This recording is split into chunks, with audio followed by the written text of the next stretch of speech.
निर्गत संगस्य युक्तस्य ज्ञानावस्थित चेतसा यज्ञाचरतः कर्म समग्रन प्रविलीयते। जो आसक्ति से मुक्त, ज्ञान में स्थिर और यज्ञ भाव से कर्म करता है, उसके सभी कर्म समाप्त हो जाते हैं। श्री कृष्ण हमें सिखाते हैं कि जब हम कर्म को समर्पण और सेवा भाव से करते हैं, बिना किसी मोह और स्वार्थ के, तब कर्म के बंधन समाप्त हो जाते हैं। जब इंसान हर कार्य को यज्ञ समझकर करता है, तो वह जीवन में सच्ची मुक्ति पा सकता है। आसक्ति छोड़ो, समर्पण से कर्म करो।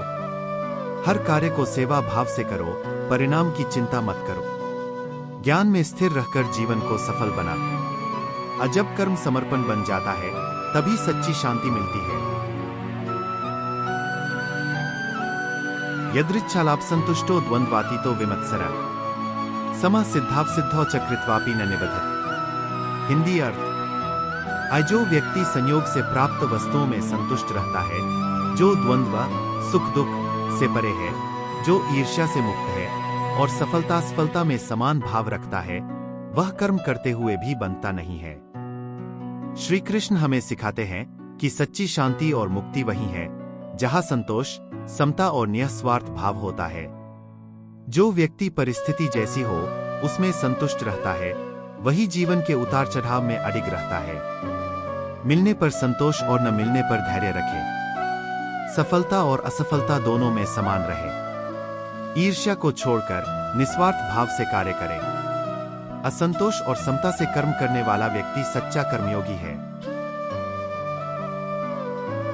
गतसंगस्य मुक्तस्य ज्ञानावस्थित चेतसा यज्ञाचरतः कर्म समग्रन प्रविलीयते। हिंदी अर्थ: जो व्यक्ति आसक्ति से रहित, मुक्त और ज्ञान में स्थित है तथा प्रत्येक कर्म को यज्ञ भाव से करता है, उसके सभी कर्म पूर्ण नष्ट हो जाते हैं। श्री कृष्ण हमें सिखाते हैं कि जब हम अपने कार्यों को ईश्वर को समर्पित करके करते हैं, तब वे हमें बंधन में नहीं डालते।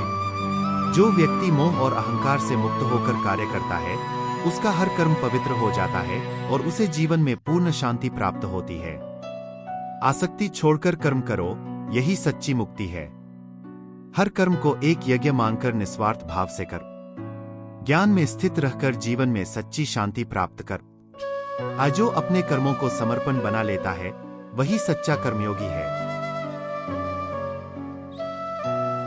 ब्रह्मार्पणम ब्रह्मा हविर्ब्रह्माग्नो ब्रह्मणाहुत ब्रह्मैव तेन गंतव्य ब्रह्म कर्मस्माधिना। यज्ञ में अर्पित सामग्री ब्रह्मा है, यज्ञ की अग्नि ब्रह्मा है, और जो यज्ञ करता है वह भी ब्रह्म स्वरूप है। जो इस भाव से कर्म करता है, वह ब्रह्मा को ही प्राप्त होता है। श्री कृष्ण हमें सिखाते हैं कि हर कार्य को समर्पण और दिव्यता के भाव से करें। जब हम अपने हर कर्म को भगवान को समर्पित कर देते हैं, तो कर्म हमें बंधन में नहीं डालता, बल्कि हमें मोक्ष की ओर ले जाता है। हर कर्म को पूजा माने और समर्पण से करें। आसक्ति छोड़कर निस्वार्थ भाव से कार्य करें। जब हर कर्म ब्रह्मरूप हो जाता है, तो जीवन सफल हो जाता है। ये कर्म को भगवान को समर्पित करो, जीवन में शांति और सफलता खुद आ जाएगी। दैवमेवापरे यज्ञं योगिनः पर्युपासते ब्रह्माग्नावपरे यज्ञं यज्ञेनैवोपजुह्वति। कुछ योगी देवताओं की पूजा के रूप में यज्ञ करते हैं, जबकि अन्य ब्रह्मरूप अग्नि में आत्मयज्ञ द्वारा अपनी आहुति समर्पित करते हैं। श्री कृष्ण हमें सिखाते हैं कि यज्ञ केवल अग्नि में आहुति देना नहीं है, बल्कि हर व्यक्ति अपने कर्म, इंद्रियों और अहंकार की आहुति देकर भी यज्ञ कर सकता है। कुछ लोग भगवान को भौतिक साधनों से पूजते हैं, जबकि अन्य अपनी इच्छाओं और अहंकार को त्याग कर ब्रह्मा में लीन हो जाते हैं। सच्चा यज्ञ वह है जिसमें समर्पण और त्याग हो। हर कार्य को ईश्वर को अर्पित करने की भावना अपनाएं। संसारिक यज्ञ और आत्मयज्ञ में संतुलन बनाएं। सच्चा यज्ञ बाहरी नहीं, बल्कि आंतरिक समर्पण है।